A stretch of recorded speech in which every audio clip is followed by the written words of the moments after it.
여러분들도 뭐 레파토리가 있죠. 18번지가 있을 겁니다.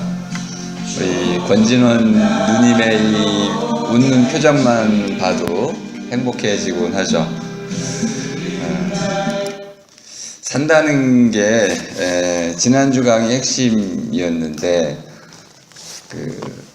토마스 아퀴나스로부터 시작을 했었습니다. 안에 있음, 들어섬, 나가섬, 신의 정신이라는 것이, 순수 정신이라는 것이 무엇이었는지 뭐 그런 설명을 좀 드렸었죠.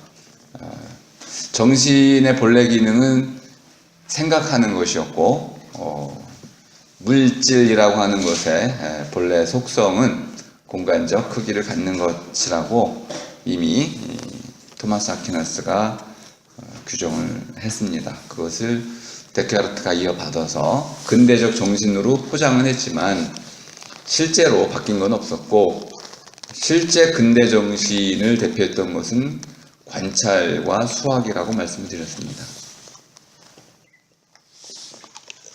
그렇지만 그런 관찰과 수학의 방법을 통해서 학문을, 철학을 전개했던 데카르트에게서는 바로 그 방법론 때문에 관찰이라는 것은 신을 관찰할 수는 없잖아요. 순수 정신이었기 때문에. 그럼 신은 학문의 영역에서 배제가 될 수밖에 없었고, 또 사람의 삶도 그런 의미에서 배제가 될 수밖에 없었고, 심지어 사회니 역사니 문학이니 의미니 이런 우리에게 삶에 중요했던 요소들은 전부 학문으로부터 배제가 되는 결과를 낳았습니다. 그의 방법론이 철학의 대상을 규정했던 것이죠. 그리고 그가 바로 이제 규정했던 그 엑시스텐티아라는 바깥에 서 있음, 나가섬, 크레아티오 엑스 니힐로라는 무로부터의 창조라는 개념의 허구성을 제가 말씀을 드렸었죠. 바깥의 섬 또는 나가섬, 그런데 이제 거기 그 의문사가 하나 더 붙여야 되는 것이죠. 어떻게 나가서 있나요? 그 어찌 나가서냐라는 어찌 물음을 이제 키에르케고르가 처음 물었고, 그 물음 때문에 이제 실존 철학이 가능케 됐다고 말씀을 드렸습니다. 그러니까 토마스 아퀴나스로부터 데카르트를 거쳐서 한 2000년 정도의 세월은 바로 이 나가섬, 삶이 좀 망각되어 있었던 그런 철학의 역사를, 형이상학을 이뤄왔었고, 이제 그런 형이상학은 우리가 거들떠도 보지 않습니다. 신에 근거해서 이 세계를 설명하는 형이상학은 이제 사라진 것이죠. 저는 그것을 존재론의 민주화라는 말로 표현하고 있는데요. 민주화는 플라톤 입장에서 보자면은 가장 열등한 정치 체제였습니다. 어중이 떠중이 그냥 아무나 한 표. 여러분들도 불만스러울 때가 있죠. 그 간단한 원리를 하나 설명드려보면, 제가 요즘 이제 좀 떠들기 시작한 주제인데요. 작년쯤에 저도 해답을 좀 찾아서 이제 뭔가 이론화하는 작업을 시작하고 있는데, 자본주의가 무엇이냐라는 물음하고 민주주의가 무엇이냐라는 이 두 물음을 결합을 시켜서 현재 우리가 살아가는 승자 독식, 무한 경쟁 또는 돈이면 다 된다는 이런 물신 사상의 그 원인을 좀 설명해낼 수 있고요. 그걸 바탕으로 이제 거꾸로 민주주의라는 것을 재해석함으로써 자본주의에 대한 새로운 방향 또는 어떤 이제 포아사이트라고 말할 수 있는 이쪽으로 나가야 된다라는 미루어 보기, 이런 것들을 좀 제시해 줄 수가 있습니다. 플라톤에게서는 너도 한 표, 나도 한 표라는 이 간단한 그 민주주의적 원리가 가장 어리석은 것으로 보였습니다. 지혜로운 자 한 명이 결정하는 것이 어리석은 자의 수백만 명이 결정하는 것보다 더 낫다고 본 것이죠. 하지만 역사의 그 과정을 살펴보면 그렇지 않았다는 것이 분명합니다. 그럼 민주주의의 장점이 뭐냐? 다수의 원리를 따른다는 것인데요.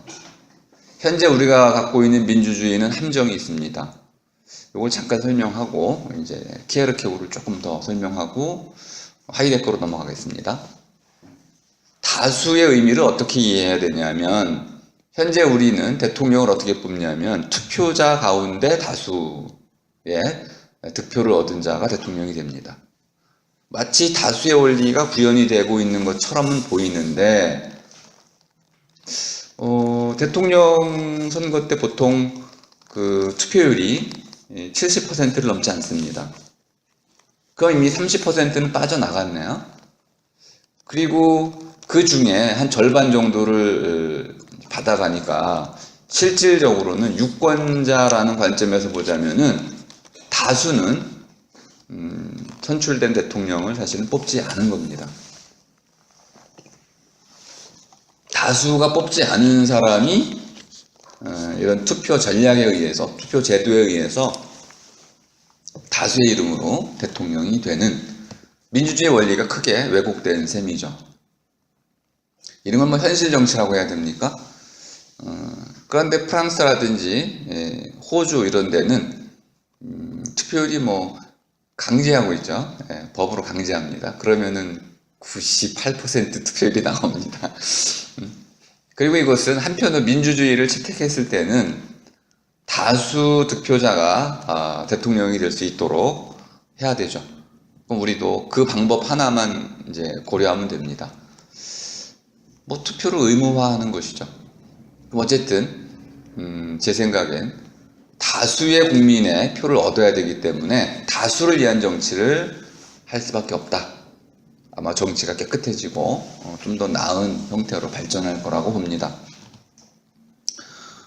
키에르케고르로 한번 넘어오겠습니다. 키에르케고르로 넘어왔더니 나가섬이라는 우리의 삶의 현실을 받아들이긴 했는데 죽음을 받아들였다고 말씀을 드렸죠. 그런데 키에르케고르는 어찌 있는가까지 못 묻고 우리는 어디에 있는가까지만 물었어요. 그럼 어디에 있냐고 물었을 때는 내가 서 있는 자리를 묻는 것이면서 동시에 방향을 묻는 것이었습니다. 너는 지금 어디로 나아가고 있느냐? 엑시스텐츠네요. 어디로 나아가고 있느냐? 그리고 그 대답은 신에게로 나아가는 것이었습니다. 그러니까 사람의 삶은 지금 여기에 살아 있으면서 그가 나아가는 방향은 죽음 너머의 신의 심판이라고 하는 본래적 의미의 죽음이죠. 두 종류의 죽음이 있습니다. 하나는 이제 이 삶을 이제 끝낸다는 의미의 몸의 죽음이 있는 것이고, 영혼의 죽음이라고 말할 수 있는 본래적 죽음이 있습니다. 그 죽음으로 향해 있는 것, 이것이 바로 키에르케고르가 얘기했던 실존 개념의 핵심이었습니다. 그럼 이렇게 이제 다시 질문을 한 것이죠. 엔트베더 오더의 질문인데요. 결단. 키에르케고르 강의 핵심은 결단이었죠. 선택이었습니다. 사람들이 살아가는 윤리적인 보편적인 그런 삶을 살아갈 것이냐, 아니면 신의 명령, 신의 선택을 받는 그런 삶을 살 것이냐, 세상이냐 신이냐라는 이 갈림길 앞에서 어느 쪽으로 나아갈 것인지를 물었던 것이 키에르케고르의 철학의 핵심이었습니다. 자, 그거와 달리 이제 하이데거는 신이 좀 제거됐다고 말씀을 드렸습니다. 신이 제거되고 나니까 지금 여기라는 물음은 유효한데 그럼 어디로 나가고 있나요? 라고 물었더니 그 어디가 열려버렸어. 결정되어 있지 않은 것이죠. 그럼 우리는 어디로 나아가야 될까요? 누구도 그것을 결정해 주지 않는다는 것입니다. 그럼 그 결정은 누가 해야 되냐 하면 바로 나 자신이 해야 되는 것이죠. 근데 우리는 이미 제가 프로그램 사회라고 말씀을 드렸던 내용인데요. 우리는 이미 어디로 나아가야 할지는 분명히 알고 있고 정해져 있습니다. 뭐 초등학생은 대학교를 향해 나아가는 것이죠. 대학생은 취업을 향해서, 취업자는 뭐 승진을 향해서, 승진을 하신 분들은 어떻게 될까요? 뭐 정년퇴직 뒤에는 평안한 삶, 노후를 즐기는 것이겠죠. 그럼 노후는 어디로 나아가나요?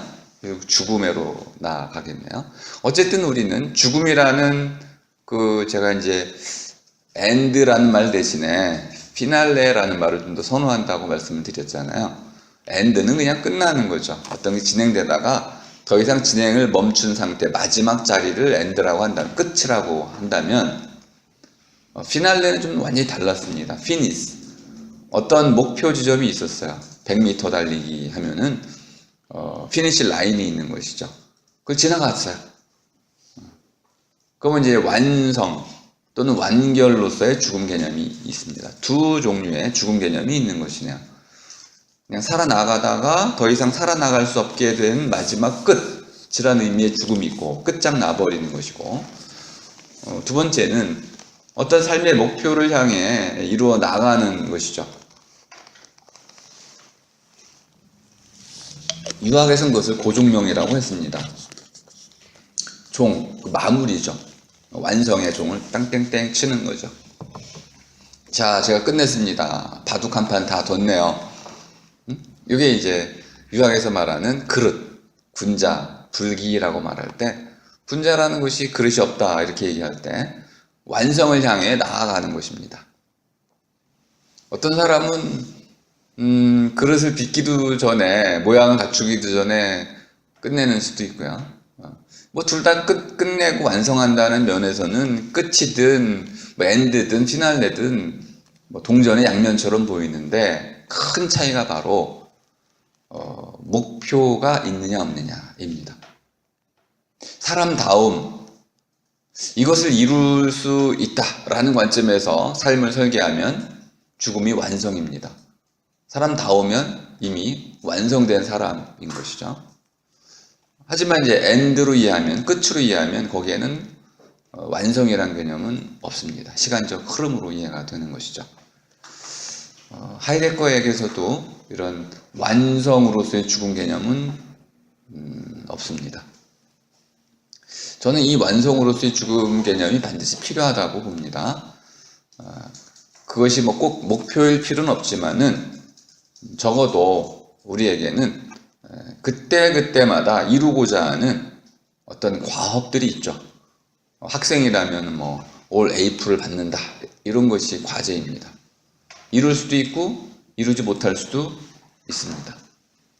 뭐 학자라면은 어떤 올바른 이론을 정립하는 것이 될 겁니다. 그것을 이룰 수도 있고 이루지 못할 수도 있죠. 하지만 이런 완성으로서의 삶을 추구하는 사람들은 그때그때마다 자기가 이루어 가야 할 그런 목표들을 끊임없이 재설정하면서 리셋하진 않죠. 앞으로 한 걸음 한 걸음 발전해 나간다는 것을 알 수 있습니다. 그럼 인류 역사도 이런 관점에서 보면 완성을 향해 나아왔다, 이렇게 발전해 왔다 라고 말씀드릴 수 있고요. 개인사도 마찬가지입니다. 완결이란 개념은 아니지만 목표를 향해서 끊임없이 이루어 왔고, 우리가 그 목표를 달성하고 난 뒤에는 또 즉시 새로운 목표를 설정하게 됩니다. 물론 중간에 좀 허무하죠. 저도 행사를 성공리에 다 마쳤는데 마치고 나면 굉장히 뭐 홀가분하죠. 홀가분하지만 좀 허무합니다. 새로운 목표를 세워야 되는데 새로운 목표를 세우는 순간 난 아무것도 잃은 게 없어요. 다시 출발해야 되죠. 그러니까 허무합니다. 아휴, 또 출발해야 되네. 기진맥진해지게 되고 왠지 산다는 게 무의미한 것처럼 보입니다.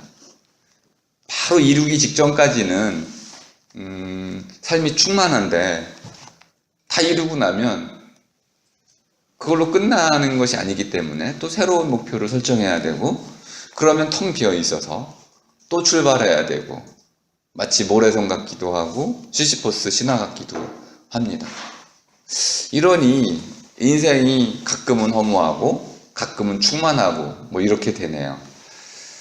이런 개념들을 설명할 때 하이데거는 큰 도움이 되지 않습니다. 오히려 이제 우리 유학이라든지 불교 이런 것들은 이 삶의 진정한 의미를 설명하는데 많은 도움을 주죠. 근데 한 가지 좀 단점이 있어요. 유학이라든지 불교는 설명력이 좀 낮아요. 설명력이 떨어지다 보니까 스스로 깨달은 사람들에겐 큰 감동을 주는데 그렇지 못한 사람들에게는 그냥 뭐 고리타분한 얘기로만 들리게 됩니다. 여러분들은 앞으로 이제 그런 우리의 전통 속에 잠재되어 있는 훌륭한 설명 방식들을 좀 새롭게 현대화해서 설명력을 높이고 또 소통력을 높여서 전 세계인들에게 한번 소개할 필요가 있다고 봅니다.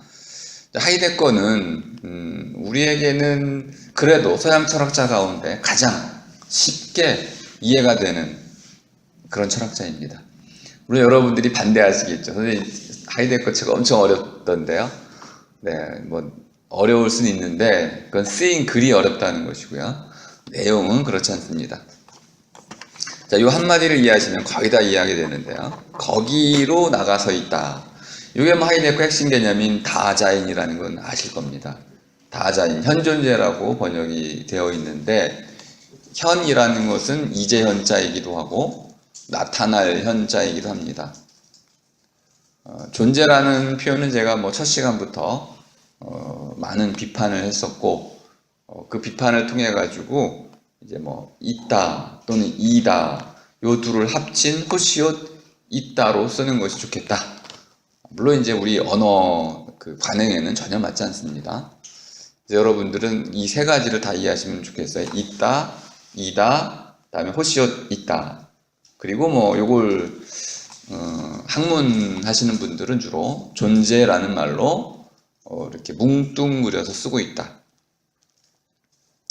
거기에 있음할 때 거기는 이제란 뜻도 아니고 나타난다는 뜻도 아니네. 그냥 공간입니다. 거기.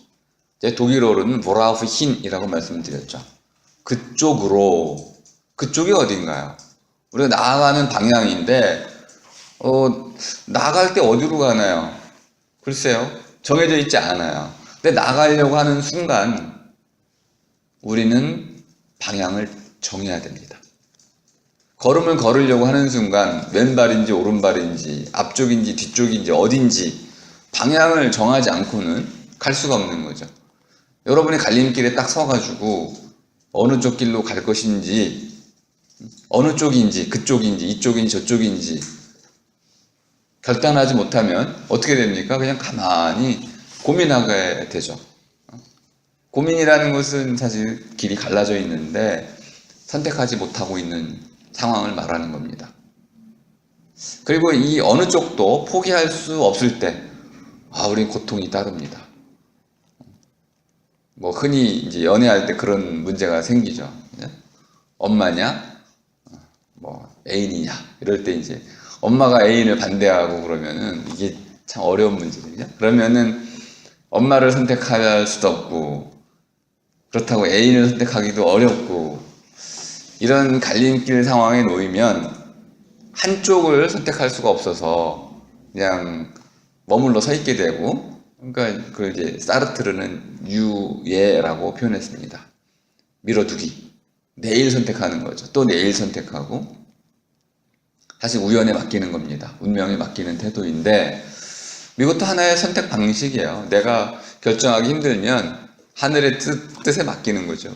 에이, 나 모르겠다. 그런데 이렇게 됐을 경우라도 모든 결과는 자기가 떠맡을 수밖에 없죠. 그럼 어느 쪽으로 우리가 나아갈까요? 바로 그 나아가는 자리 모든 자리를 하이데거가 그냥 거기라고 말하는 거죠. 그러니까 이건 추상적 개념이면서도 아주 구체적 개념입니다. 거기에 있다라는 말은 여기라는 말과 대비되는 거네요. 여기라는 것은 이쪽, 내가 지금 있는 곳을 말하는데 뭐 강의실 같은 걸 떠나 얘기할 수 있겠네요. 지금 우리 강의실에 있습니다. 우리 강의실에도 있어요. 그런데 하이데거가 이제 그 방점을 찍는 것은 우리 지금 강의실에서 논의가 되고 있는 수많은 사건들, 사실들, 의미들, 애로 나가서 있다는 겁니다. 엄마를 한번 떠올려 보시죠. 그러면 집이 떠올라지고 엄마와의 관계가 떠올라질 겁니다. 제가 어제 한 학생하고 면담을 좀 했는데 면담하다가 제가 잘못해서 엄마의 예를 들었어요. 그랬더니 눈물을 왈칵 쏟더라고요. 어머니가 돌아가셨던 거죠. 그래서 제가 명랑성에 관한 얘기를 해줬습니다. 어머니와의 좋은 추억, 즐거웠던 추억을 떠올려라. 애도라는 것은 단순히 슬퍼하기만 하는 것은 아니고 운명을 받아들이는 태도를 말하는 것인데 수능이죠. 근데 그 수능을 억지로 막 마지못해 하는 것이 아니고 명랑성으로 회복시키는 겁니다. 어머니와의 좋았던 관계, 그 힘든 시절 속에서도 어머니가 자기를 이뻐하면서 웃어주었던 그 고통 속에서 피어난 웃음 한 자락, 그것이 바로 나에게 어머니에 대한 즐거움을 선사해 주는 것이죠. 이게 바로 명랑성입니다. 누구나 다 죽는 것이죠. 그 죽음을 이제 명랑성으로 이렇게 회복시켜 주었을 때 우리는 새로운 출발을 할 수 있는 거죠. 여러분들이 어머니를 생각할 때 저마다의 방식으로 어머니를 떠올리게 됩니다. 이게 바로 거기란 뜻입니다. 여기에 있으면서 우린 동시에 거기에 있고, 거기라는 것은 한마디로 말하면 나에게 이해되어 있는 모든 자리를 말하는 겁니다. 이해되지 않은 자리에는 있을 수가 없어요. 여러분들이 그 짜라투스트라를 만나본 적이 있으신가요? 없어요. 그러면 짜라투스트라와 더불어 거기에 있을 수는 없어요. 나에게 이해되지 않은, 나에게 열리지 않은, 나에게 밝혀지지 않은 어떤 것과는 함께 있을 수가 없어서 거기에 내가 있을 수가 없는 거죠.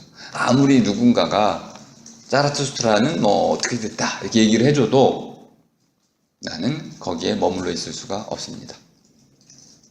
나에게 이해된 만큼만, 나에게 밝혀진 만큼만 나의 거기에 있음이 열리는 것이죠. 드러나는 겁니다.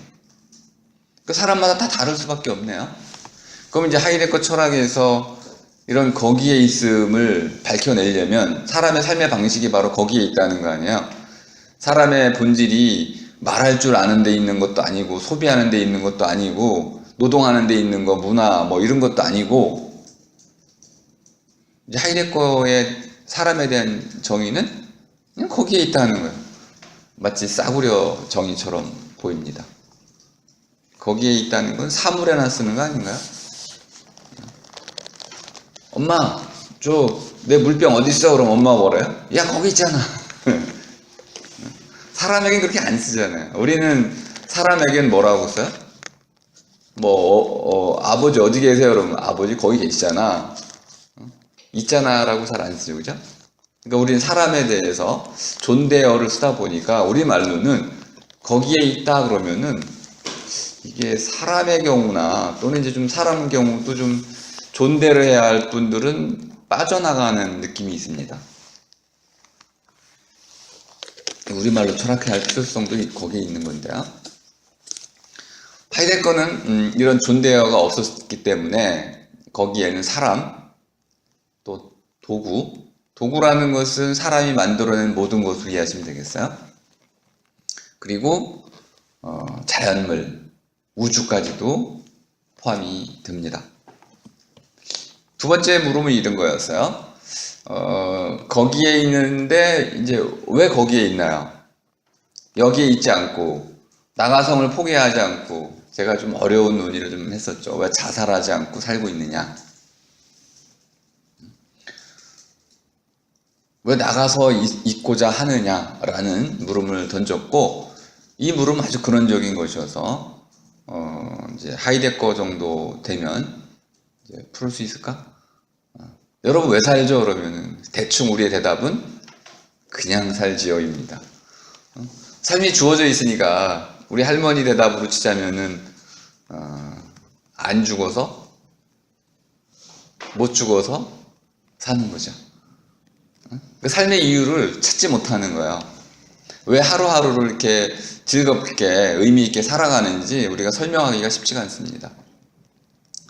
하이데거의 대답은 조르게라는 거였습니다. 이 조르게 뭐 세 가지가 있지만은 좀 이따 다시 한번 보시고, 이 조르게를 제가 이제 마음조림이라고 번역을 하고 있습니다. 그 사람은 마음이 있어요. 문제가 있습니다. 마음이 정말 있나요? 이 전제일 수도 있고, 마음이 있는지 없는지는 아직 증명이 되진 않았습니다. 아니, 반대로 말을 해야겠네요. 이제까지 글쎄 몇 년을 쳐야 될지 모르겠지만 한 250만 년 오스트랄로피테쿠스로부터 치자면은 그동안은 마음이 있다고 믿어왔는데 최근 많은 과학자들이 마음이 실제하지 않는다라는 걸 증명하기 시작했어요. 너넷 이런 사람들이 이제 대표적으로 그것을 증명하기 시작을 했는데, 놀랍게도 그런 반론, 마음이 있다라는 것에 대한 과학적 반론을 인문학자들, 특히 철학자들이 논박하지 못하고 있어요. 그래서 이게 이제 좀 쉽게 설명드리면 결정론이냐 자유의지론이냐는 문제로 첨예화가 됐습니다. 우리는 선택의 자유가 있나요? 이렇게 물으면 일반인들은 선택의 자유가 분명히 있다고 믿습니다. 내가 선택한 거니까. 그런데 이제 많은 이제 의식의 차원들을 구분해서 연구하다 보니까 특히 이제 뇌과학의 문제 때문에 이 문제가 어려워졌습니다. 우리가 판단하는, 다시 말해 선택하는 과정의 한 95%는 내가 알지 못하는 방식으로 이루어지는 겁니다. 내 뇌의 자동 기능을 통해서 이루어진다는 거예요. 그럼 내가 할 수 있는 선택은 5% 이내인데 5% 이내에는 보고를 받는 수준이지 내가 내 스스로 무엇인가를 선택하는 것은 아니다라고도 볼 수 있는 그런 수준입니다. 보고를 받는 순간 나는 실천하는 거죠. 그녀가 아름답다라는 보고를 받았어요. 그럼 나는 아름답다고 말을 하게 됩니다. 내가 아름답다고 판단하고 있는 게 아니고 나는 이미 95%의 우리 뇌에 저절로 이루어지는 판단 기능을 통해서 보고를 받은 거죠. 아, 참 아름답다. 그럼 나는 그것을 언어로 연결시켜서 그녀는 참 아름답다라고 말하고 있는 거죠. 그럼 나는 이 뇌의 노예라고도 말할 수 있네요. 선택을 내가 하느냐 아니면 나의 뇌가 하는 것이냐, 뉴런 시냅스의 패턴이 하는 것이냐, 이 문제가 본격적으로 논의해보면 좀 뇌과학자들한테 유리한 쪽으로 전개가 됩니다. 그러니까 이제 마음이라는 것을 자유의지, 선택의 영역으로 제한하면 아마 뇌과학자들이 이길 가능성이 높습니다. 저도 그 부분에 대해서는 뇌과학자들이 좀 옳다고 보고 있는데요. 사실 마음을 꼭 선택으로만 제한할 필요는 없습니다. 마음은 전체라고도 말할 수 있어요. 다음에 한 번 더 이제 설명할 기회가 있을 테고요. 어쨌든 지금은 마음이 있다는 걸 전제로 하겠습니다. 그리고 마음이라는 것이 움직여요. 조리거나 놓이거나 하는 방식, 크게는 조리거나 놓이거나 하는 방식으로 움직여서 우리가 마음이 놓이면요, 자신의 가능성, 자신의 이루고자 하는 일, 그것을 좀 등한히 합니다. 마음이 놓일 때는 딴짓을 하게 돼 있죠. 근데 갑자기 시험이 내일 코앞으로 닥쳐왔어요. 그럼 마음이 막 졸이게 되죠. 열심히 시험 공부를 하게 됩니다. 그러니까 나가섬이라는 것은 이런 과정이죠. 하이데거가 조르게만 썼지만은 우리말로는 마음, 조림과 노임이라는 이 역동적 구조, 이것 때문에 우리가 나가서게 되는 겁니다.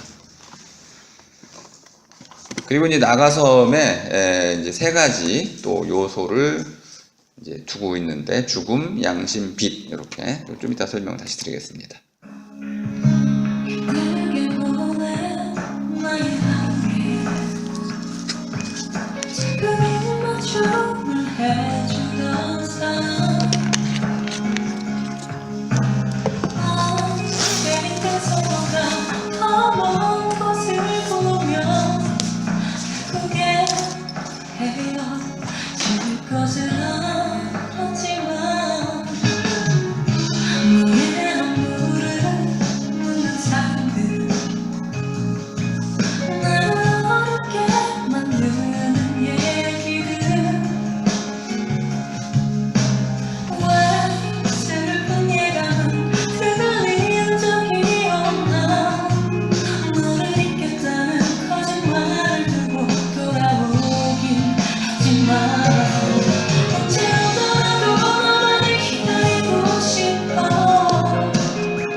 이 그림은 장은진이라는 지금 현재 4학년 학생인데요.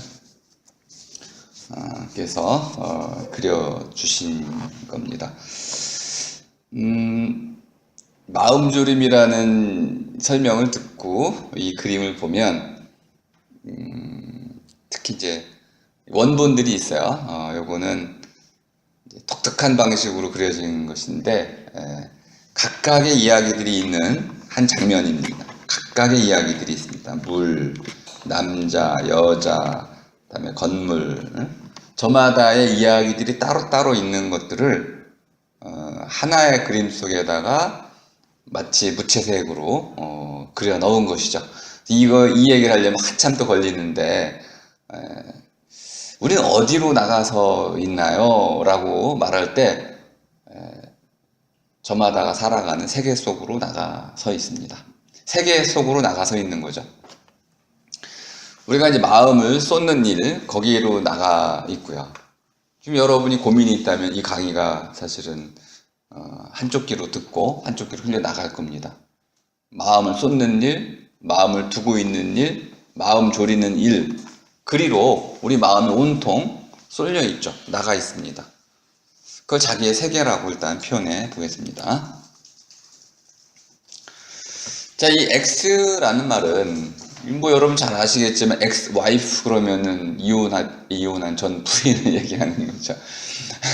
떠나버렸다 이런 뜻도 있고요. exit 하면 이제 나가선 곳, 출구가 되기도 하네요. X라는 건 기본적으로 나간다는 뜻입니다. 바깥으로 나간다, 바깥으로 나간다. 그러니까 탈출, 엑소더스, 그죠? 출애굽이라고 했지만은 탈출하는 겁니다. 나가는 것이죠. 근데 지금 하이데거가 쓰는 이 X의 의미는 문학에서 얘기하는 드라우센 파드 티어 같이 문 안과 밖으로 이어지는 그 문학적 경계 개념이 아니고 철학에서 많이 쓰여졌던 트랜센덴탈이라는 개념, 칸트가 썼던 개념, 후설이 썼던 개념이죠. 또 고대 그리스 철학으로 치자면은 메타라고 쓰였던 겁니다. 메타, 피직 할 때 메타. 메타는 뭐 다음이란 뜻도 있고 나중이란 뜻도 있죠. 트랜스도 마찬가지입니다.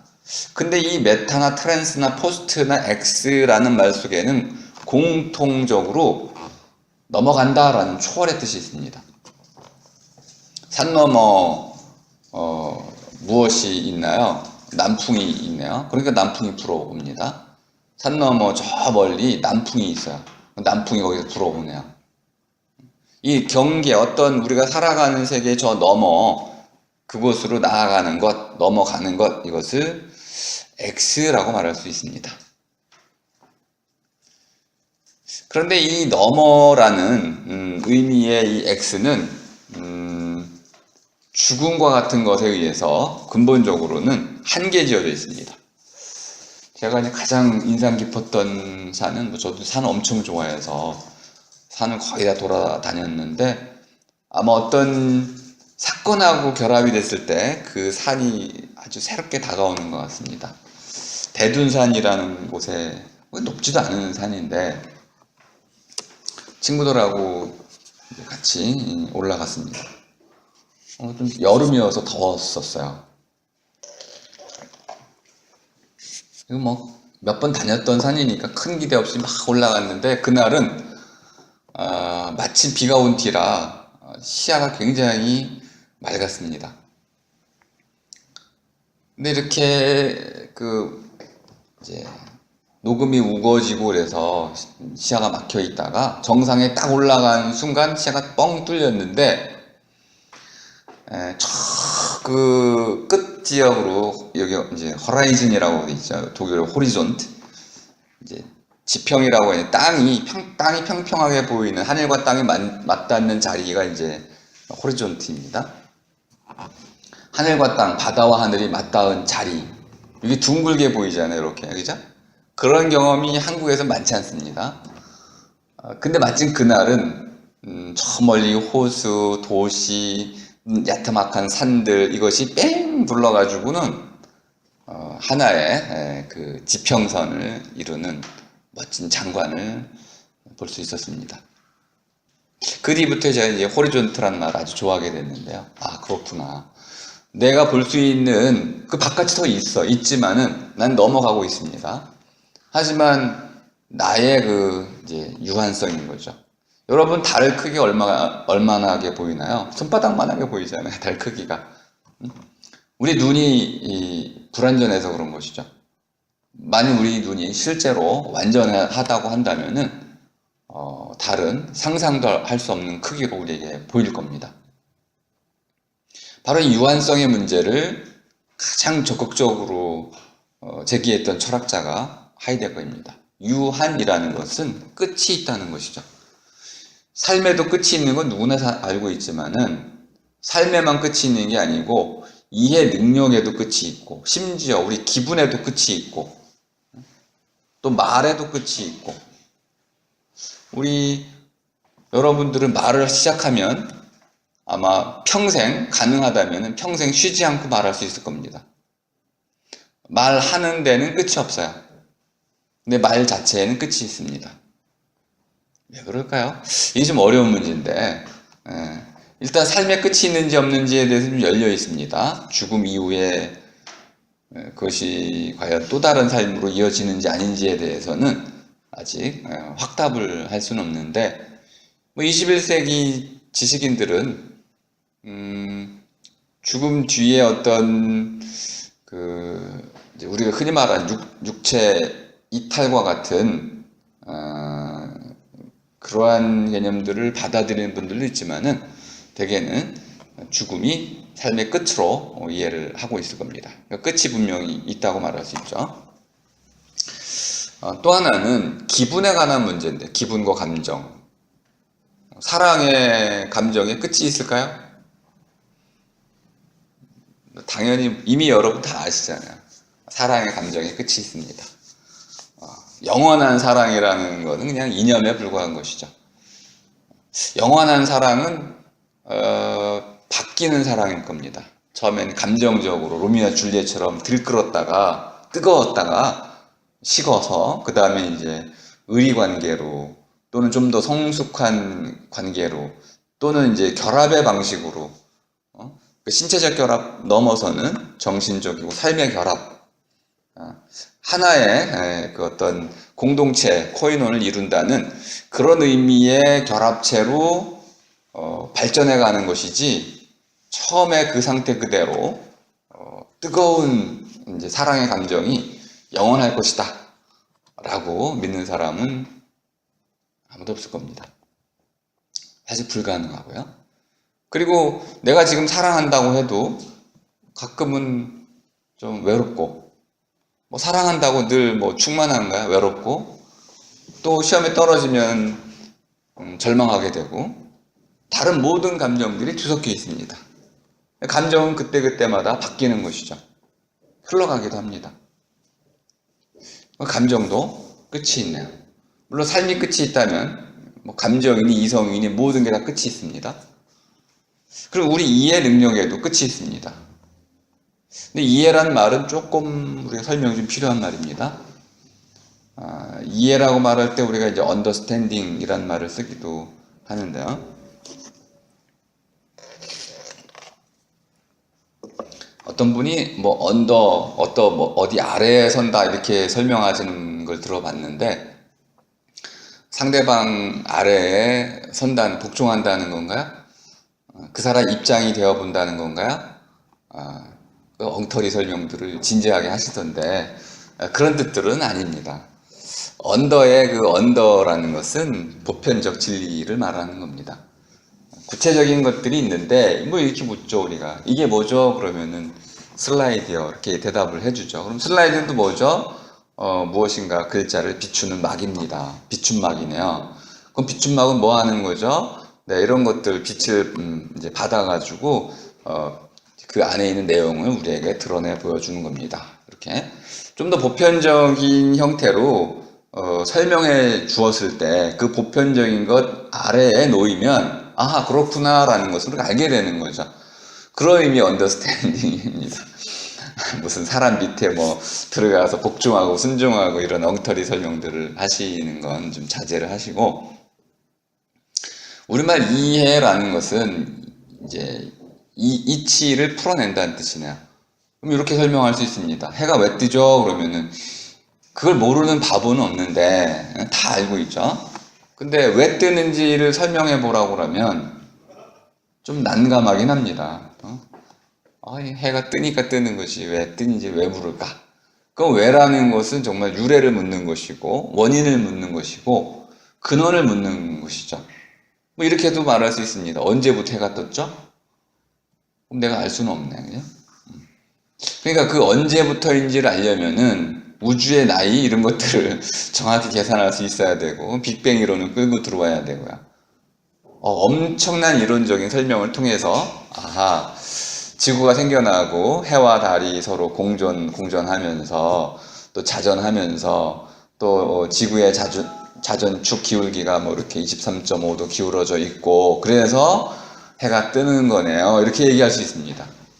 그러니까 하나의 설명틀이 이론이 만들어지면서 해가 왜 뜨는지를 설명할 수 있습니다. 하지만 그 이론이 있기도 전에 많은 사람들은 해가 왜 뜨는지를 설명해 왔어요. 신화적으로 설명해 왔습니다. 어쨌든 신화적 설명이든 과학적 설명이든 또 밑도 끝도 없는 뭐 그냥 지어낸 이야기든 그것을 우리가 하나의 보편적인 법칙으로 받아들이고 그것으로서 해가 뜨는 것을 설명하면 우리 이해가 된 겁니다. 그러니까 이해도 거짓된 이해가 얼마든지 있을 수 있는 거죠. 참다운 이해가 있고 거짓된 이해가 있을 수 있는 겁니다. 그러니까 그 중요한 것은 그걸 제대로 설명하는 이론을 갖고 있다면 또 증거가 있다면 올바른 설명, 올바른 이해라고 할 수 있겠지만 그렇지 않다면은 그건 잘못된 이론이고 그러면 그건 극복이 되고 비판돼서 올바른 이론으로 발전해 나가야겠죠. 이렇게 이해라든지 그러면 해석도 마찬가지네요. 풀어내는 것 그것도 또 한계가 있는 것이고 우리의 삶도 한계가 있고 기분도 감정도 관계도 모든 것이 한계가 있다는 겁니다. 이걸 좀 달리 뒤집어 말하면은 그 한계가 있기 때문에 문화의 한계가 있기 때문에 문화는 다양하다는 거죠.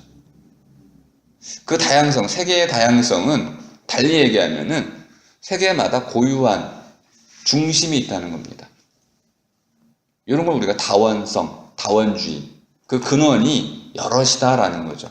서양이라는 근원도 있고 동양이라는 근원도 있고 근데 동양 안에도 한국, 중국, 일본, 태국, 필리핀 이런 다양한 베트남 이런 다양한 근원들이 또 있는 것이죠.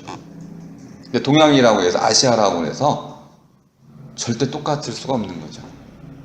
그 세계는 저마다 고유한 거야.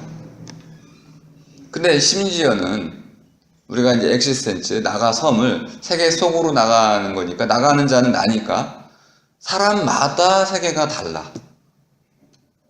사람마다 저마다의 세계를 갖고 있어요.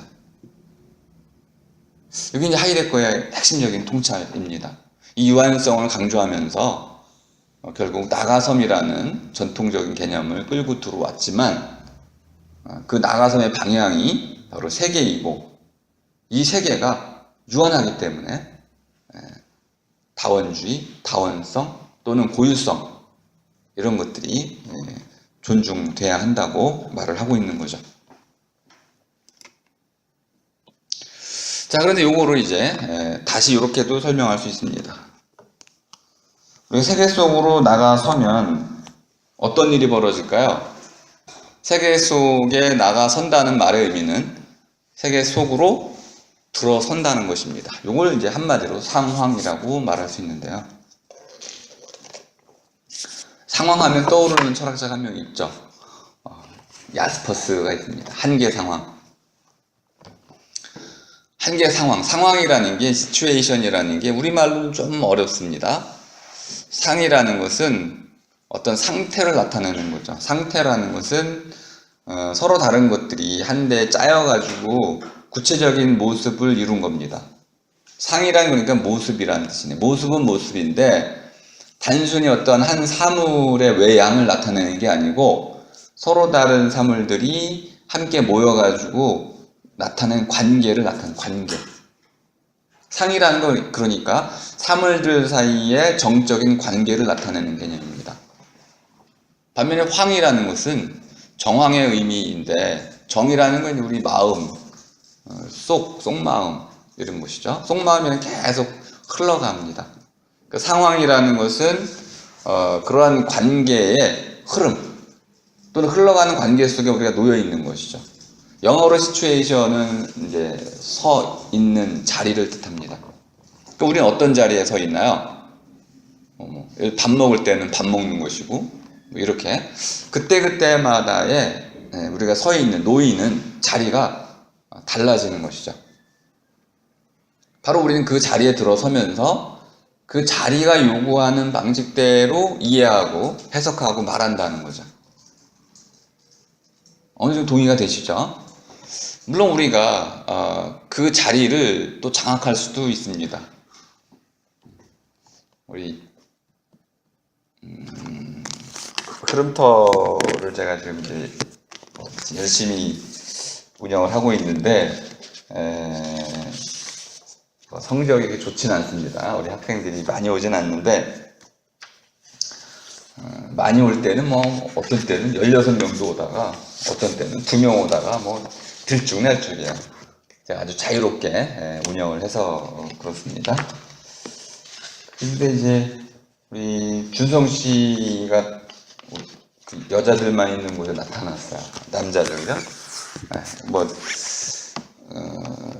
이 남자라는 그 존재의 출현은 갑자기 우리 흐름터에 뭔가 흐름을 바꿔놓고 있습니다. 저는 굉장히 중요하다고 생각을 해요.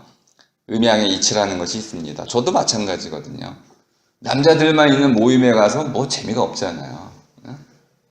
그 서로 섞여 있을 때, 생각의 차이가 있을 때, 똑같은 사람들끼리 뭐 앉아서 뭐 하겠어요? 남자들끼리 앉아 있어도 서로 세계관이 다르고 존중하는 바탕 위에서 다양성이 펼쳐질 때 재미가 있는 것이지 꽃밭 같을 때 재미가 있는 것이지 그냥 뭐 무슨 육묘상자처럼 똑같이 있으면은 아무 재미가 없잖아요. 상황이라는 그런 겁니다. 하나의 요소가 첨가되거나 빠지면 갑자기 서 있던 자리가 놓여있던 자리가 다른 색깔로 바뀔 수도 있는 것이죠. 어쨌든 우리 끊임없이 하나의 자리로부터 또 다른 자리로 옮겨 다니고 있는 것이지 자리 없는 곳에 놓일 수는 없다는 겁니다. 세계 없이 있을 수는 없다는 거예요. 우리는 언제나 세계 속으로 들어서 있고 또 세계애로 나가서 있고 그러면서 그 세계의 지배를 받고 있다. 그래서 이제 4번쯤 보면 이제 누구란 말이 나오게 됩니다. 누구? 도대체 나는 누구로 살아가는 걸까요? 하이데거가 이제 유명해진 것 중에 하나가 바로 요거인데요. 누구의 덫이라고 말할 수 있는데 하이데거 용어로 이제 다스만입니다. 저는 이제 세인이라고 번역하지 않고 세상 사람들이라고 번역하지 않고 그냥 우리말로 사람들이라고 다시 쓰고 있어요. 복수 형태입니다. 사람들, 사람이라고 하면 안 돼. 복수 형태로 써야 됩니다. 몇 가지 이런 형태를 제가 만들고 있는데, 싱글, 혼자 살아가는 사람들을 뭐라고 그럴까요? 뭐 홀로들, 혼자선 못 사는 사람들이 항상 붙어 다니는 사람들, 뭐 제가 더블들이라고 표현하고도 있는데요. 더블들. 또 떼거지로 몰려다니는 사람들이 있어요. 혼자서 못 다니고 늘 떼거지로 우르르족, 뭐 이런 식으로 이제 우리 삶의 그 살아가는 모습을 통해서 어떤 사람인지를 정의해 줄 수 있는데, 하이데거가 정의한 그 이제 나는 누구로 살아가느냐 할 때 1차적으로 살아가는 모습은 뭐 1차, 2차로 나누고 뭐 그러는데요. 본래적인 모습, 비본래적인 모습, 1차적인 모습, 2차적인 모습, 뭐 이런 건 뭐 크게 신경 쓰지 않으셔도 됩니다. 중요한 거는 우리가 세계 속에 나가서 있을 때 우리는 그 다른 사람들과 더블들로 다른 사람들처럼 살아가려고 한다는 겁니다. 닮아 나가는 거죠. 모방 심리라고도 할 수 있습니다. 루이스 먼퍼드가 이런 말을 했죠. 인간은 모방의 천재다. 역사학자가 해준 말이, 철학자가 해준 말이 아닙니다. 하나의 문화가 흥성하면, 막 자라나면 다른 문화권에서 그 문화를 빨리 벤치마킹 합니다. 한국이 그런 면에서는 뭐 굉장히 탁월한 면이 있죠. 서양에서 뭔가 잘하면 촥, 중국에서 뭔가 잘하면 촥, 일본에서 뭔가 잘하면 촥촥 받아들여가지고 우리 것으로 만듭니다. 이 모방, 닮아 나가는 것이죠. 이런 모습으로 살아간다는 거야. 친구가 참 멋있으면 금방 그 모습을 따라 하잖아요. 그럼 닮아 나간다는 거, 이게 바로 사람들이라는 겁니다. 그럼 이렇게 해도 재미난 표현이지만, 사실은 뭐 하이데거 표현은 아니었지만 하이데거 써서 유명해졌습니다. 남들이 웃을 때 나도 웃고, 남들이 분노하는 것에 대해 나도 분노한다. 그러니까 그 스스로 주체적으로 판단해서 행동하지 못하고 이렇게 우리식으로 하면은 중간 가는 방식으로 삶을 살아간다는 겁니다. 누구로 살아가냐 하면 보통은 나 자신으로 살아가지 못하고 사람들로서 살아간다는 거죠. 그러면 하이데거에게도 이제 니체와 같은 übermensch, 나 자신으로 살아가는 그런 모습을 또 설명해야 되는 부담이 생기네요. 저는 이런 건 좀 문제가 있다고 좀 봅니다. 같은 동일한 나에 대해서 어떤 경우에는 내가 사람들로 살아가고 어떤 경우에는 뭐 나 자신으로 살아, 이렇게 분류가 될 수 있을까요? 저는 복합 정체성이라는 걸 강조하고 있어서 무슨 다중인격자도 아니고 이렇게 두 가지, 세 가지 모습으로 나누어서 사람을 설명하는 것은 좀 올바른 설명틀은 아니라고 생각이 됩니다. 뭐 이거하고 똑같네요. 이제 기술시대에 어떤 보편 윤리를 만들기 위해서 박인철 선생님이 시도하는 건데, 사랑에 기반한 윤리를 만들겠다. 왜냐하면 사랑은 인간의 본성이니까. 그러면 아주 쉽게 비판할 수 있습니다. 그러면 미움은 사람의 본성이 아닌가요? 게으름은요? 권태는요? 아니, 사랑이 사람의 본성이라면 사랑 말고 다른 것들은 본성이 아닌가요? 다른 것들도 사람의 본성이죠. 그러면 보편윤리를 사랑에 세우면 그럼 미움, 증오, 분노 이런 데 세울 수 있는 보편윤리도 가능하다는 겁니까? 이거는 아주 잘못된 시도라는 걸 알 수 있습니다. 하이데거에게도 비판이 좀 가능한데요. 복합 정체성이라는 것은 우리가 그 다중인격으로 살지 않는 이상 한 사람에게는 이러저러한 다양한 모습들이 있을 수밖에 없는 것이죠. 이렇게 정의하는 것은 좀 무리하다고 봅니다.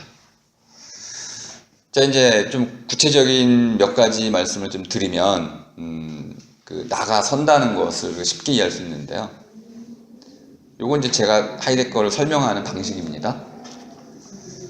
나가선다고 말할 때 그러면 안에서 바깥으로라는 구조가 있을 수 있겠네요. 안에서 바깥으로. 코 큰. 우리 이제 누에고치를 한번 떠올려 보세요. 우리 사람은 눈을 감으면 누에고치가 돼버리잖아요. 귀를 막고 눈 뭐 다 가리면 감각이 차단되면 우리는 누에고치가 되는 거죠. 그러면 누에고치가 되지 않으려면은 바깥으로 나아갈 수 있는 통로들이 열려 있어야 됩니다. 유로파 리포트까지 잠깐 보고 중간에 한번 쉬겠습니다. 이 영화도 아주 재미있는 영화예요. 중요한 말은 통로라는 말입니다. 이 부분을 서양 철학에서 제대로 해명을 못했어요. 특히 칸트가 이 부분을 많이 놓쳤습니다. 이제 칸트의 중요한 업적은 우리 마음에 어떤 프레임, 틀이 있다는 거였어요. 우리가 세상을 아무렇게나 받아들이거나 분류하거나 이해하고 수용하는 게 아니고 우리 마음에도 나름대로의 틀이 있다는 겁니다. 수용의 틀이 있고 분석의 틀이 있고 이해의 틀이 있다는 거예요. 근데 그런 틀이 있다면은 그럼 통로는 뭐 있어야 되지 않을까요? 그냥 뭐 통로 없이 무조건 받아들일 수 있을까요? 네. 이런 이제 아주 근본적인 의문이 분명히 가능한데도 칸트가 그 부분을 좀 물음으로조차 물을 수가 없었죠. 칸트의 과제가 달라서 그랬었는데요. 후설 같은 경우는 이 통로의 문제를 아주 열심히 숙고를 해서 지향성, intentionality라는 이 지향성이라는 개념을 가지고 그 통로 문제를 다뤘습니다. 하지만 여전히 그 통로 문제라는 것은 의식이라는 수준에 갇혀 있어요. 인간의 의식. 그래서 너무 제한되어 있고 특히 몸이 빠져버렸죠. 우리 몸이 빠지면 통로를 설명할 수가 없습니다. 눈의 구조, 신경의 구조, 또 그 주어진 정보들을 처리하는 이 뇌의 기능과 그 패턴화, 능력, 구조 이런 것들을 설명하지 않고는 통로가 제대로 설명된 게 아니죠. 우리가 망원경을 제작하지 않고는 우리가 보고 있는 저 멀리 있는 그 별의 모습이 망원경에 보이는 그대로라는 것을 받아들이는 게 좀 무리가 있습니다. 특히 이제 전파 망원경 같은 경우나 허블 망원경 이런 것들은 완전히 슈퍼컴으로 해석을 해야 되기 때문에 그 구조를 우리가 정확히 이해하지 못하면 그것에 의해서 만들어진 결과값을 신뢰할 수가 없는 것이죠. 그러니까 통로에 대한 이 어떤 설명도 반드시 필요하다는 걸 알 수 있습니다. 근데 아쉽게도 훗설 이제 뽕띠 같은 메클러 뽕띠가 이제 그런 걸 좀 시도를 했었는데 여전히 미흡합니다. 아직 우리가 완벽히 설명해낼 길은 아직 없어서 그런 면도 있고요. 하이에코도 역시 좀 그런 한계를 보이고 있습니다. 이런 부분들은 이제 과학과 손을 잡아야만 가능한 부분들입니다.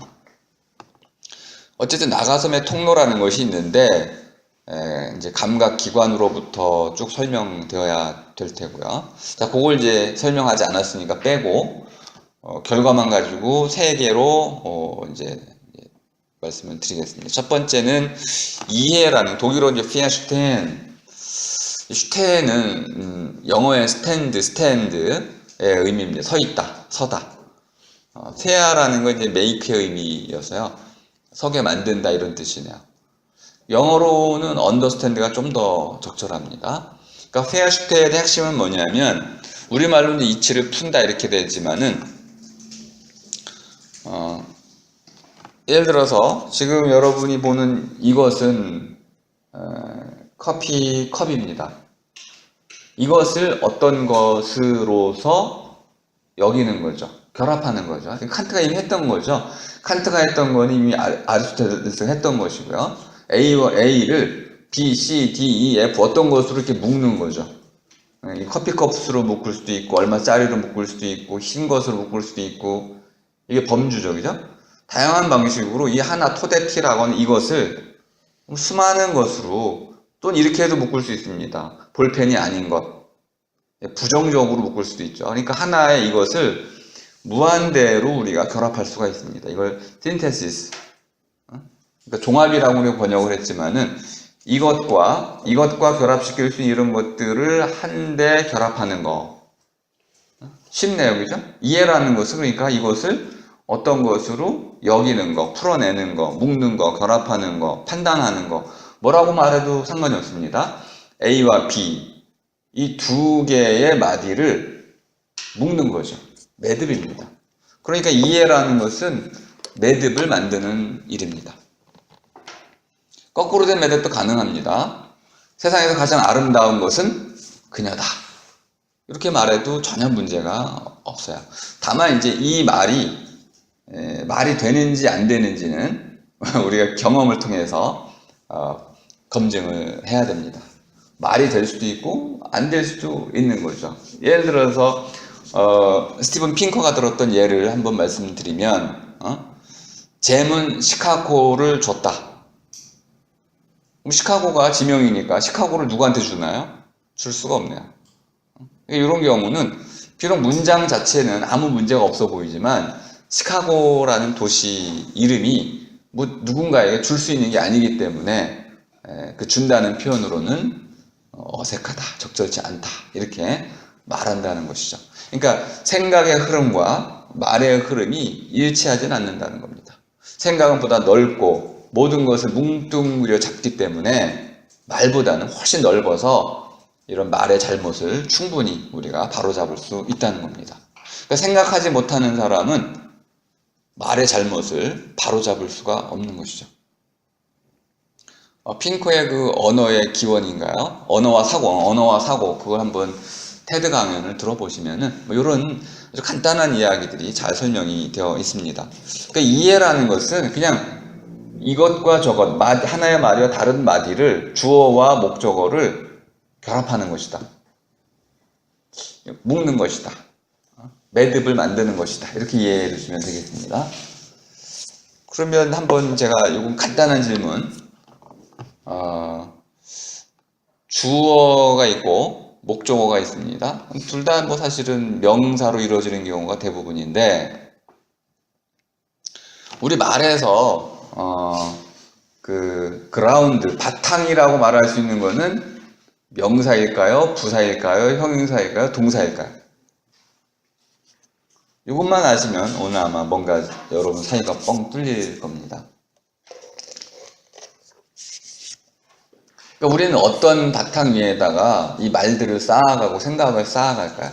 명사 위에 쌓을까요? 동사 위에 쌓을까요? 동사입니다. 그러니까 모든 생각의 핵심은 동사에 있는 거야. 사랑한다. 이게 바로 핵심입니다. 내가 너를 사랑할 수도 있고 네가 나를 사랑할 수도 있고 우리 서로 사랑할 수도 있는 거죠. 모든 변화가 바로 이 사랑이라는 동사 위에서 펼쳐지는 겁니다. 근데 우리 이제까지 명사 중심으로 철학체계를 만들어 왔어요. 얼마나 잘못된 겁니까? 실제 우리의 삶과는 반대되는 방식으로 철학을 해왔다는 걸 알 수 있습니다. 이해라는 것은 바로 동사적 행위입니다. 명사인 A 마디, B 마디를 두 개의 마디를 동사로서 묶는 것이죠. 이걸 우리가 판단이라고 했지만은 판단은 나누어서 가르는 거죠. 하지만 묶는 것은 가르는 게 아닙니다. 둘 사이의 관계를 정확히 만들어서 이어주는 것이죠.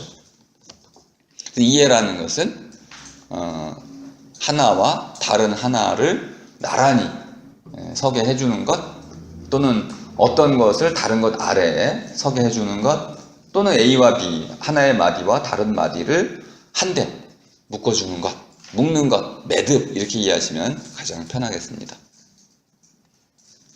자, 말은 그래서 이제 거의 이해가 된 것이고요. 이해라는 것이 하나의 마디와 다른 마디를 묶어주는 것이라고 한다면 그 묶음은 곧바로 말로 표현이 됩니다. 그러니까 이해와 말은 차이점은 뭐냐면 이해라는 것은 생각으로 전개가 되고요.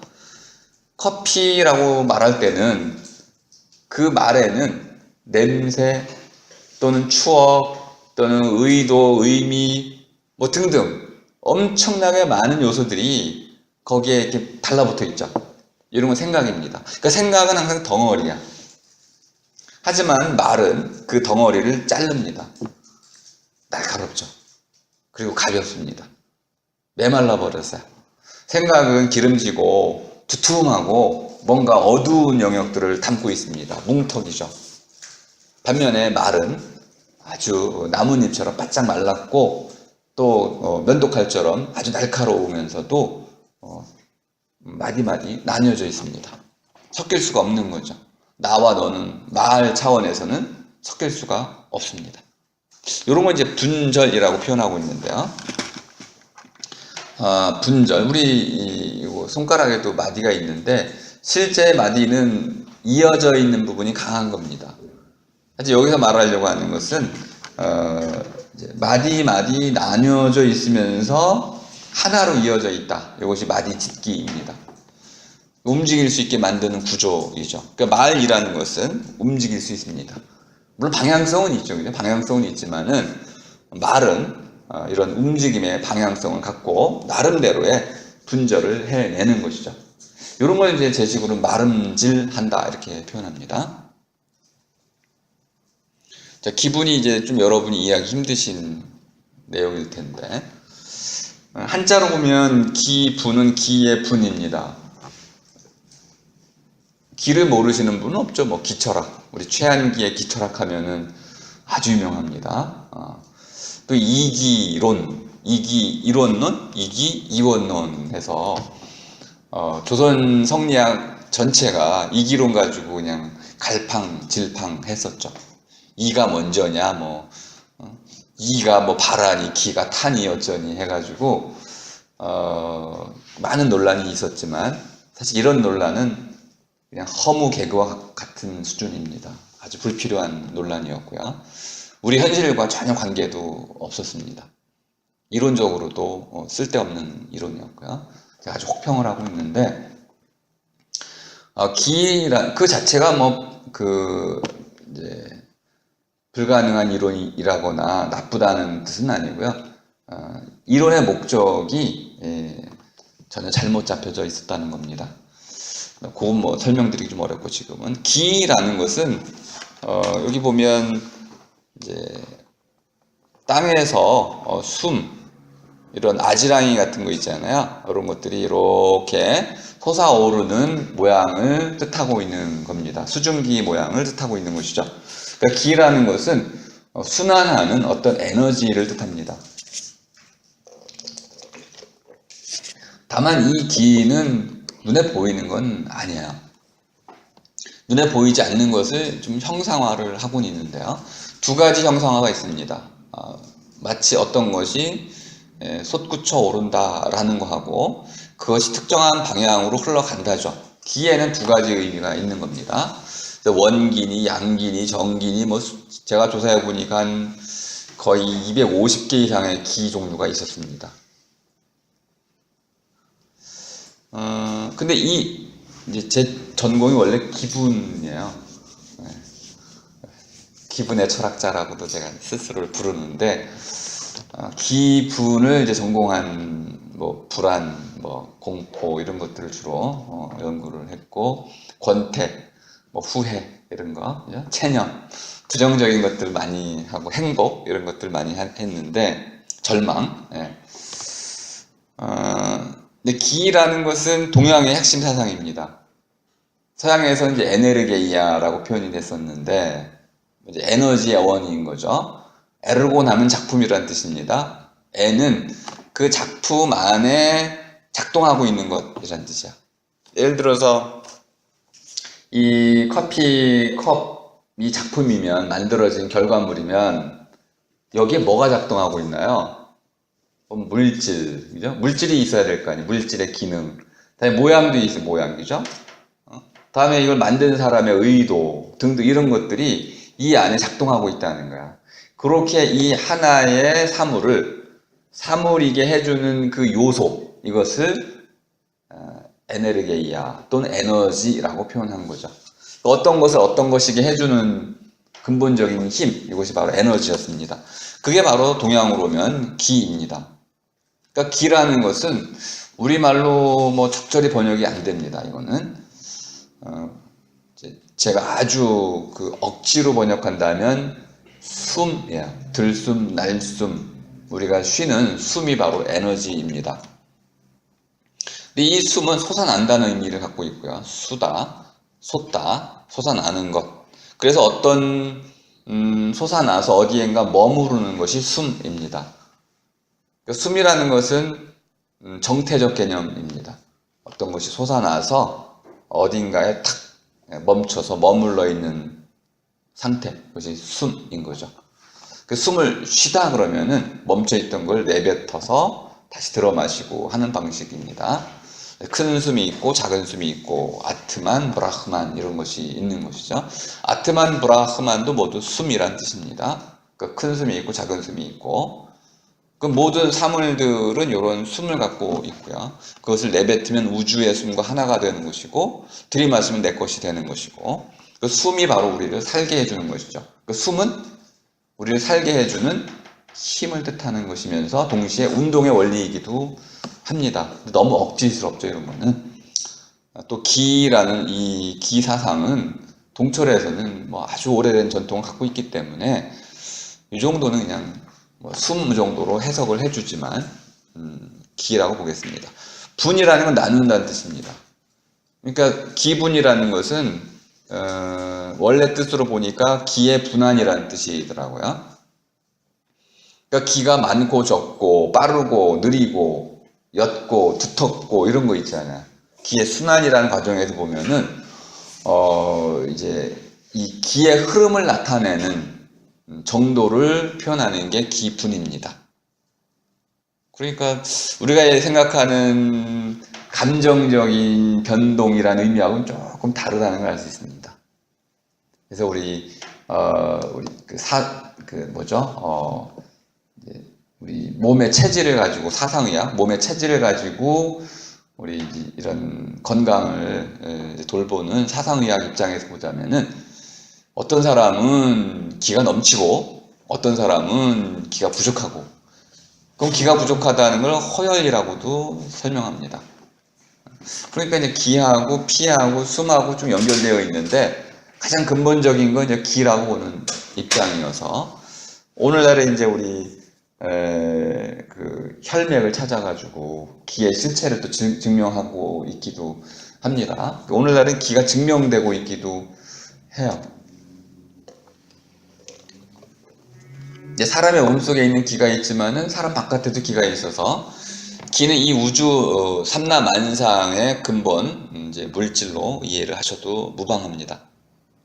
이 기가 어떻게 내 몸에 퍼져 있느냐에 따라 가지고 나는 불안해지기도 하고 마음이 놓이기도 하고 그래서 기의 운행을 잘하면 평정심을 유지할 수 있고요.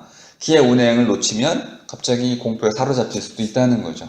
그러면 이제 이런 동양 철학의 맥과 연결된다는 걸 알 수 있습니다. 근데 독일어로 보니까 기분을 슈틴몽이라고 썼네요. 요거 이제 독일어기 때문에 가능한 표현입니다. 슈틴맨 하면은 우리말로는 조율하다 이런 뜻입니다. 조율, 도레미파솔라시도 연주하기 전에 이제 조율을 하잖아요.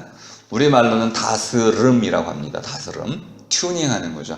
그래서 뭔가 음계를 맞춰서 나중에 하모니, 심포니를 연주하기 위한 서로 이제 맞춰가는 작업, 이게 슈틴몽입니다. 그럼 이제 마음이라는 것을 하나의 악기로 보시고, 그죠? 심통, 마음이라는 악기가 있고, 이 악기 연주자가 바깥에 있습니다. 바깥에서 이제 어떤 누군가가 공포 상황이 딱 주어지면, 이 공포 상황이 우리의 마음을 공포로 조율한다는 거예요. 그럼 나는 이제 공포에 사로잡히게 된다는 거네요. 거꾸로도 가능할까요? 갑자기 내 마음의 악기통이 울려가지고 공포로 울리면은 상황 전체도 공포스럽게 바뀐다는 거죠. 상호작용이 일단 튜닝이라니까 같이 이루어지는 거죠. 자, 한번 영화를 통해서 뭘 얘기하려고 하는지 보겠습니다.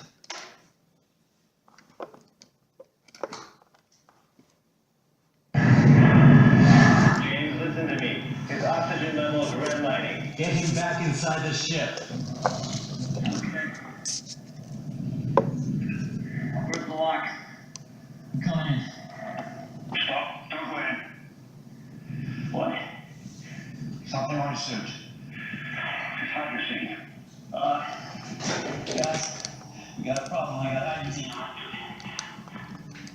이 하이드리진이라는 거는 우주선 그 연료에 쓰이는 겁니다. How's anything on the panel? It's covered in. What can we do to decontaminate? We can't. We'll bring it in behind the ship will become toxic.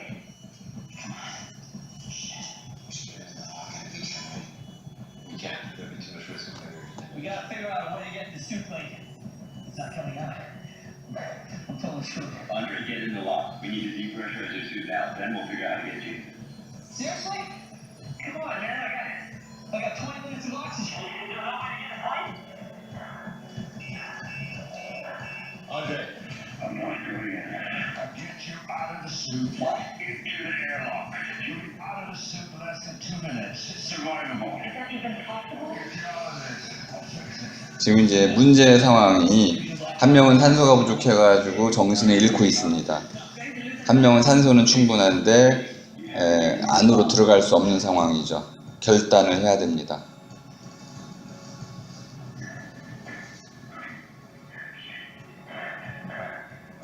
자, 밀어넣었죠.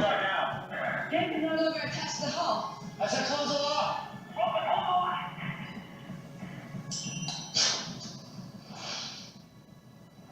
Airlock is closed. Oxygen is slowing. Repressurization in 10 minutes. Zena, you gotta go get him. We can't. By the time we get there. James, Yeah, I'm here. Oh, Christ. I'm gone. Oh, shit. 자, 여러분들은 이 상황이 여기 놓여있는 모든 사람들은 저마다 다른 기분에 사로잡혀 있을 거라고 충분히 상상이 되실 겁니다. 누가 가장 그 공포스러운 상황인지에 대해서는 뭐 말씀드리지 않아도 되겠지만 실제로 아직 공포가 닥치진 않았어요. 그리고 제임스가 끝까지 공포에 사로잡힐지는 알 수가 없습니다. 제임스는 이 상황을 정확히 이해하고 있어요. 어떤 상황인지. 그리고 한 몇 초 되지 않는 사이에 결정을 했습니다. 자신의 죽음을 선택을 한 거죠.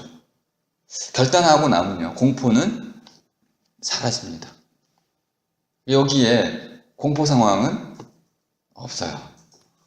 죽음을 아주 초연히 받아들이고 있는 결단의 상황인 것이죠. 하지만 우리 다시 묻게 됩니다. 이렇게 그 하나의 기분이 순간순간 바뀌게 될 때, 만일 제임스가 완전 공포에 사로잡혔다면 그는 아마 해치 안으로 들어왔을 겁니다. 그는 공포를 이긴 것이죠. 극복하고 자신의 죽음을 받아들였습니다. 그렇기 때문에 안드레이를 우주선 안으로 밀어넣고 해치를 닫고 죽음을 향해 떠나갈 수 있었던 것이죠. 기분의 문제는 바로 이런 겁니다. 우리가 공포를 다스리지 못하면 이런 결단은 불가능하죠. 반면에 이제 기분을 다스리면 우리는 합리적인 결단을 내릴 수가 있습니다. 자, 잠깐 쉬고 다시 또 시작하겠습니다.